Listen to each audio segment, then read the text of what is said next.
Доброго времени! С вами Видагор. Сегодня мы поговорим о принятии решения следовать духовному пути.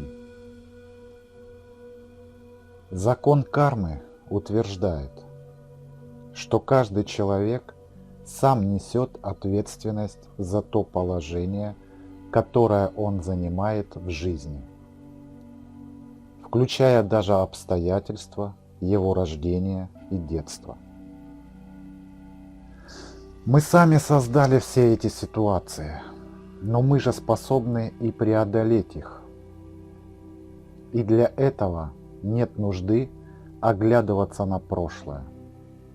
Следует лишь действовать в настоящем таким образом, чтобы создать себе благоприятные условия на будущее. Прежде чем решить следовать пути духовного учения, к какой бы культуре или религии оно ни относилось, необходимо понять, почему мы хотим этого. Основная причина нашего стремления следовать учению состоит не в том, что нам нечем больше заняться, или нам нужно что-то делать, но в том, что мы хотим, чтобы наша жизнь была отличной от того, что мы видим вокруг себя. Когда мы обнаруживаем, что жизнь нормальных людей, в кавычках, которые, кстати, не находят ничего важного в своем существовании, и их деятельность, которой мы привыкли заполнять свою жизнь, не дает разрешения проблем страданий, привносимых нашим существованием в круговороте жизни. Мы начинаем понимать, что нам следует делать нечто отличное от нашей повседневной жизни. Большинство людей и не пытается понять эти вещи. И то, что лежит вне пределов их понимания, для них не существует. Их не интересует то, что мы, следующие духовному пути, стремимся открыть для себя, что мы пытаемся делать. Они не верят в то, что не могут увидеть невооруженным глазом. Мы должны избегать такой крайней слепоты. Но наш духовный поиск не должен стать и некой духовной фантазией, способом побега от повседневной реальности.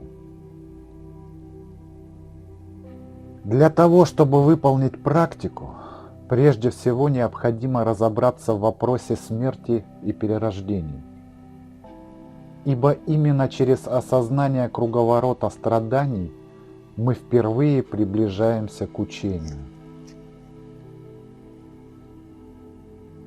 Исследуя эти вопросы, мы можем осознать, что наше человеческое существование, наше драгоценное человеческое рождение дает нам великую возможность, ибо только посредством нашего контакта с учениями мы можем научиться использовать свой интеллект для наблюдения за нашими мыслями и за тем, как они приводят к возникновению привязанности.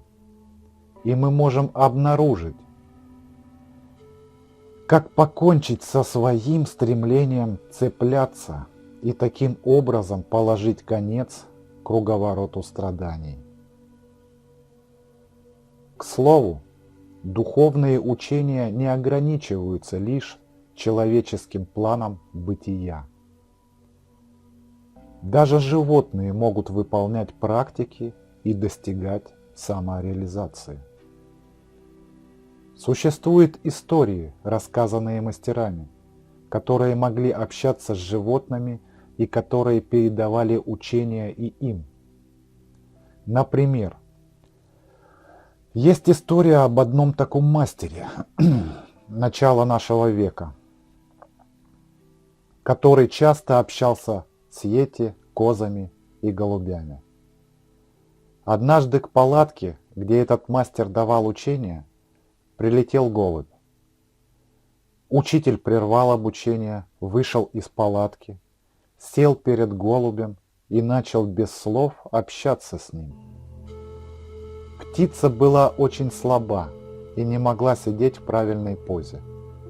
Поэтому мастер взял миску с рисом и усадил в ней птицу так, чтобы она могла принять позу для энергетического сеанса. Получив в течение некоторого мгновения учения в правильном положении тела, голубь умер и достиг освобождения.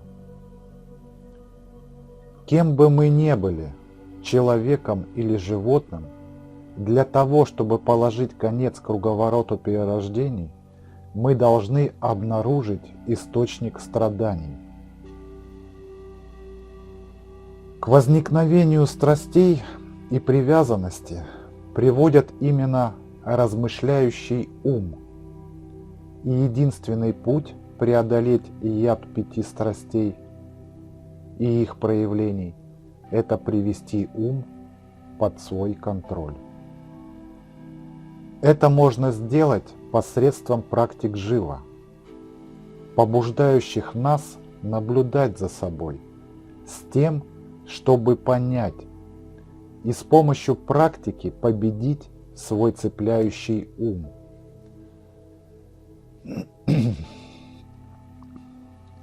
Таким образом, учения ведут нас к познанию основополагающей природы ума и к соединению его истинного состояния с нашей постоянной жизнью. Однако многие люди, критически относящиеся к практикам жива, спрашивают, зачем нам вообще нужно выполнять практику, если согласно этому учению изначальное состояние уже представляет собой состояние просветления? Если наша истинная природа – это состояние живы, какая необходимость в достижении просветления? Мы не можем обойти стороной эту критику, поскольку, согласно славянской традиции, состояние живы действительно является нашим естественным состоянием. Мы не создаем его, а просто раскрываем посредством своей практики энергетического сеанса.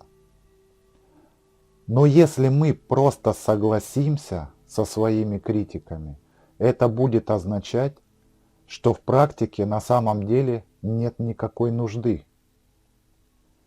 Над этими вещами необходимо поразмышлять. Наш ответ должен быть таков. Хотя естественное состояние ума изначально чисто, существует 2 пути достижения чистоты. Загрязнение или затуманенность характерны не для природы разума, а для движущего ума, поэтому они могут быть устранены. Это напоминает одну историю о старухе-нищенке, которая по ночам спала на подушке из золота. Она была богата на самом деле, но поскольку она не знала цену золоту, то считала себя бедной.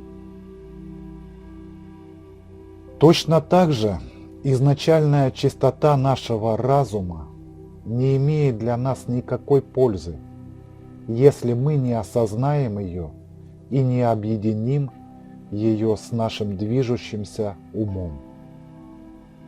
Если мы осознаем свою врожденную, исконную чистоту, но привносим ее в свою жизнь лишь время от времени, мы не являемся полностью реализованными.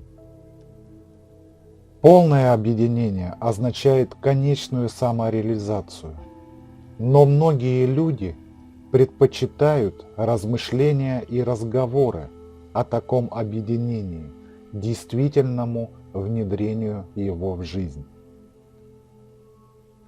Практикующие живу часто говорят: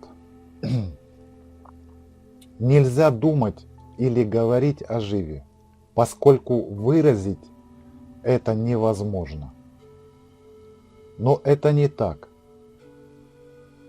Переживание состояния жива действительно вне пределов мыслей и слов, но мы, практикующие, не свободны от сомнений и вопросов, поэтому нам нужно разрешить их. Мы не можем просто сказать: «Я практикую живу, я не хочу иметь никаких сомнений». Просто сказать так не значит избавиться от них. Поэтому важно размышлять над этими вопросами, иначе мы останемся в состоянии сомнения и не достигнем чистоты. Например, если мы в живе говорим, что наше естественное состояние спонтанно совершенно, мы имеем в виду, что мы уже несем в себе это качество самореализации, и что это не нечто, что мы должны получить снаружи. Но хотя это наше врожденное качество, мы должны его все время развивать. Традиционная аналогия. Качество масла уже изначально присутствует в молоке, но чтобы получить его, мы должны взбить это молоко. На сегодня это все. С великой благодарностью к вам, ваш Ведагор.